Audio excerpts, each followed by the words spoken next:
ప్రియమైన సహోదరి సహోదరులకు ప్రభు పేట వందనాలు. అందరికీ ప్రైలాడ్. అందరు బాగున్నారా? మీ అందరి గురించి ప్రార్థన చేస్తూ వస్తున్నాము. మీరు ఎవరైనా కొత్తగా ఛానల్ చూస్తున్నట్లయితే దయచేసి సబ్స్క్రైబ్ చేసుకోండి. అదేవిధంగా ఇతరులకు కూడా తెలియచేయండి. ఈరోజు మనం దేవుని వాక్యం నుంచి దేవుని సన్నిధి గురించి మనం చూసుకుంటాము. నిర్గమకాండము 33 అధ్యాయము 15 వచనంలో, మోషే నీ సన్నిధి రాని ఎడల ఇక నుండి మమ్మను తోడుకొని పోకుము. ఇక్కడ మనం చూసుకున్నట్లయితే మోషే దేవుని సన్నిధిని ఎంత ఇంపార్టెంట్ ఇస్తున్నాడో చూసినట్లయితే, దేవుడి సన్నిధి అనేది చాలా ఇంపార్టెంట్ అండి. నా ఎక్స్పీరియన్స్గా మీకు చెప్తున్నాను. ఇక్కడ మోషే నాయకత్వంలో ఇజ్రాయెల్ ప్రజలు నడిపిస్తున్నాడు. ఆయన ఇక్కడ చూసినట్లయితే దేవుడి సన్నిధి రాని ఎడల మమ్మల్ని తోడుకొని పోకము అంటున్నాడు. మోషే ఆయన పగల మేఘస్తంభంగాను రాత్రి అగ్నిస్తంభంగాను దేవుడు నడిపిస్తున్నాడు. అదేవిధంగా ఆయన సన్నిధి వీళ్ళకి తోడుగా ఉంది ప్రతిదినము. ఆ రోజు అంటున్నాడు, నీ సన్నిధి రాని ఎడల ఇక్కడ నుండి మమ్మను తోడుకొని పోకము అంటున్నాడు. దేవుడి సన్నిధి లేకపోతే మనం వేస్ట్ అండి. దేవుడి సన్నిధి ఉంటేనే మనకు అన్నీ కూడా విజయాలు వస్తాయి. మనం కరెంటు చూసినట్లయితే కరెంటు ద్వారా ఫ్యాన్ నడుస్తుందండి. మన ఇంట్లో చూసినట్లయితే లైట్స్ అన్నీ కూడా కరెంటు ద్వారానే నడుస్తున్నాయి. మనం ఏదైనా ఫ్రిడ్జ్ కూడా కరెంటు ద్వారా నడుస్తున్నాయి. మిక్సీ కరెంటు ద్వారా నడుస్తున్నాయి. ఏదైనా చూసుకున్నట్లయితే ట్రైన్స్ కరెంటు ద్వారా నడుస్తున్నాయి. బస్సెస్ కూడా కొన్ని కొత్త బస్సెస్ వచ్చాయి, అవి కూడా కరెంటు ద్వారా నడుస్తున్నాయండి. బ్యాటరీస్ ద్వారా నడుస్తున్నాయి. అదేవిధంగా స్కూటర్స్ కూడా కొత్తవి వచ్చాయండి. స్కూటర్స్ కూడా కరెంటు ద్వారా బ్యాటరీలో ఛార్జింగ్ పెట్టుకుని నడిపిస్తున్నారండి. ఇప్పుడు అంతా కూడా కరెంటు ద్వారా అయిపోయింది. కరెంటు ద్వారా సమస్తాన్ని మనం పొందుకోవచ్చు. అదేవిధంగా మనం ఎట్లయితే కరెంట్ని ఎట్లా యూజ్ చేస్తున్నామో దేవుడి సన్నిధిలో కూడా అన్నీ ఉన్నాయండి.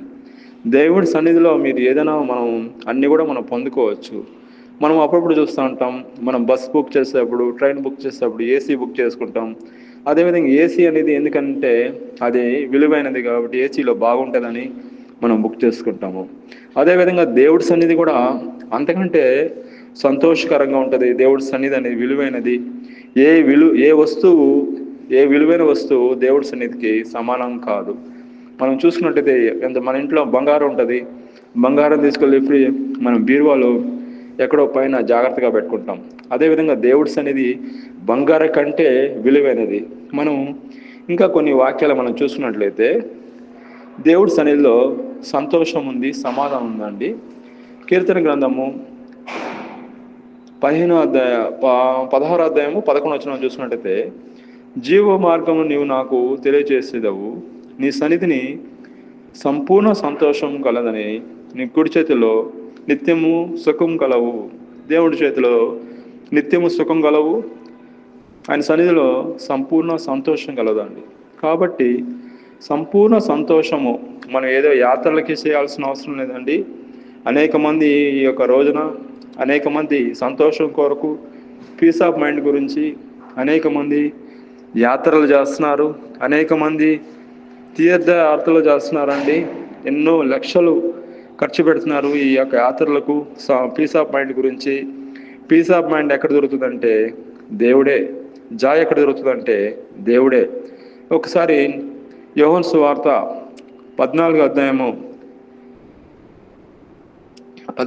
అధ్యాయంలో మనం చూసుకున్నట్లయితే అక్కడ శాంతి గురించి 27 వచనం నుండి, శాంతిని మీకు అనుగ్రహించి వెలుచున్నాను, నా శాంతిని మీకు అనుగ్రహించుచున్నాను, లోకం ఇచ్చినట్లు నేను మీకు అనుగ్రహించలేదు, మీ హృదయములను కలవరపడనీయకండి, వెరవనీయకండి అంటున్నాడు. ఎంత మంచి దేవుడు అండి మన దేవుడు. ఆయన శాంతిని మనకి ఇచ్చాడండి. మనం మార్కెట్లో ఎక్కడ దొరకదు, కానీ మన దేవుడే మనకి శాంతిని ఇస్తాడు. కానీ ఎవరు ఆ శాంతి ద్వారా మనం సమాధానంగా సంతోషంగా ఉంటాం. క్రైస్తవులని గుర్తుపడతారు చాలామంది. క్రైస్తవులని ఈజీగా గుర్తుపట్టేస్తారు. ఎందుకంటే వాళ్ళ మాటలో తేడా కనబడుతుంది, వాళ్ళ చూపుల్లో తేడా కనబడుతుంది. దేవుడిచ్చే శాంతిని వాళ్ళు పొందుకున్నారు కాబట్టి వాళ్ళు శాంతంగా సమాధానంగా ఉంటారు. అదేవిధంగా మనం చూసినట్టయితే దేవుడి సన్నిధిలో ఫుల్నెస్ ఆఫ్ జాయ్, సంపూర్ణమైన సంతోషము, సమాధానం దేవుళ్ళలో దొరుకుతుందండి. ఇంకెక్కడ దొరకదు. దేవుడి సన్నిధిలో విశ్రాంతి దొరుకుతుంది. మనం రోజు విశ్రాంతి తీసుకుంటున్నాం, పడుకుంటున్నాం, అది కాదండి. ఇక్కడ వాక్యం చూసినట్టయితే నిర్గమకాండము 33వ అధ్యాయము 14వ వచనంలో, అందుకు ఆయన, నా సన్నిధి నీకు తోడుగా వచ్చును, నేను నీకు విశ్రాంతి కలుగు చేతును.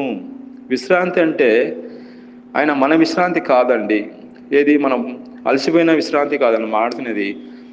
మనం ఎప్పుడైతే బాధల్లో, కష్టాల్లో, శ్రమల్లో, ఇరుకుల్లో ఉంటే దేవుడే మనకు ఆ విశ్రాంతి ఇస్తాడు. ఆ యొక్క శ్రమల్లో నుంచి విడిపించడానికి, కష్టాల్లో నుంచి విడిపించడానికి దేవుడే మనకు విశ్రాంతి ఇస్తాడు. అదేవిధంగా మనం చూసుకున్నట్టయితే దేవుడి సన్నిధిలో ఉంటే మనకు కాపుదల, భద్రతా, క్షేమం ఉంటుందండి. నిర్గమకాండము 18వ అధ్యాయము 2వ వచనంలో, యెహోవా నా శైలము, నా కోట, నన్ను రక్షించువాడు. ఇక్కడ చూసినట్లయితే యెహోవా నా శైలము, ఆయన మన శైలంగా ఉంటే మనకు శత్రువు ఎవరండి? యెహోవా నా పక్షంగా ఉండగా ఎవరు విరోధి? దేవుడు మన పక్షంగా ఉంటే మనకి ఎవరు విరోధి? మీరే ఒకసారి ఆలోచించండి. దేవుడు మన పక్షంగా ఉండగా మనకి విరోధి ఎవరు? దేవుడు మన శైలంగా ఉండగా మనకి విరోధి ఎవరు? దేవుడు మన కోటగా ఉండగా మనకి విరోధి ఎవరు? ఆయనే మనకు ఆశ్రయము, దుర్గము. అదేవిధంగా కొన్ని వాక్యాలు మనం చూసినట్లయితే దేవుడు మనకు సంతోషం ఇస్తాడు, సమాధానం ఇస్తాడు, ఈ సన్నిధి ద్వారా మనకు కాపుదలు ఇస్తాడు. దేవుడి సన్నిధిలో సమస్తం ఉన్నాయండి. దేవుడి సన్నిధిలో మనకు ప్రేమ, ఆ సన్నిధిని బట్టి మనం ఒకరిని ప్రేమిస్తాము. ఆయన సన్నిధిని బట్టి మనకు ఒకరు సహాయం చేస్తాము. మన సొంత శక్తితో మనం సహాయం చేయం, కానీ దేవుడు మనకి ఇస్తేనే మనం ఒకరిని సహాయం చేస్తాము.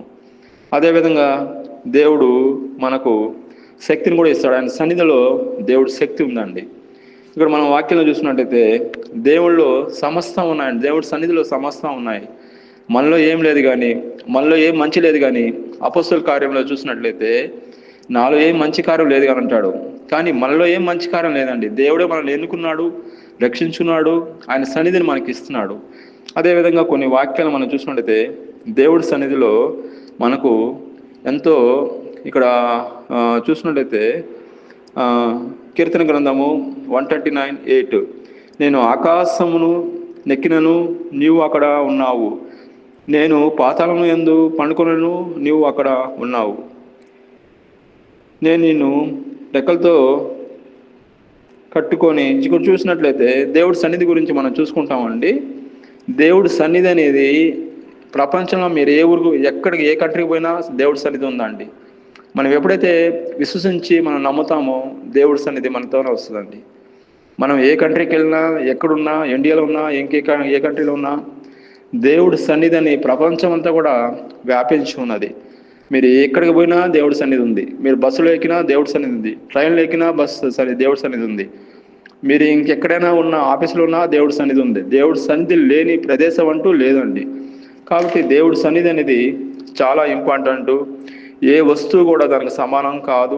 దేవుడి సన్నిధి మోషే ఎంత విలువిస్తున్నాడో చూసినట్టయితే దేవుడి సన్నిధి రానేలా మమ్మల్ని తోడుకొని పోవద్దని దేవుడిని డిమాండ్ చేస్తున్నాడు.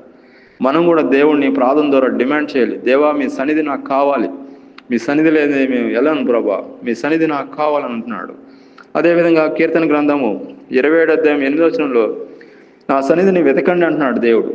దేవుడి సన్నిధిని వెతకాలండి. ఉదయకాలం లేచి ఆయన కృప కొరకు ప్రార్థన చేయాలి, ఆయన సన్నిధి కొరకు మనం ప్రార్థన చేయాలి. అప్పుడు ఆ దినమంతా కూడా మనకు ఆశీర్వాదకరంగాను, దీవెనకరంగాను, భయంకరంగా ఉంటుంది. దేవుడు ఈ వాక్యం దీవించిన గాక. ప్రార్థన చేసుకుంటాం. పరిశుద్ధుడైన దేవ, దయగల నాయన, కనికరంగల దేవ, యేసుక్రీస్తు ప్రభు పరిశుద్ధ నామమును బట్టి మీ సన్నిధికి వస్తున్నాం. దేవా, మీ సన్నిధి కొరకు ఇప్పటి వరకు మీరు మాతో మాట్లాడారు. మీ సన్నిధి చాలా విలువైంది ప్రభా. ఆ సన్నిధిని మాకు అందరికీ, ఎవరైతే ఈ వాక్యం వింటున్నారో వాళ్ళందరికీ దయచేయమని యేసుక్రీస్తు నామములో ప్రార్థన చేస్తున్నాం తండ్రి. ఆమేన్.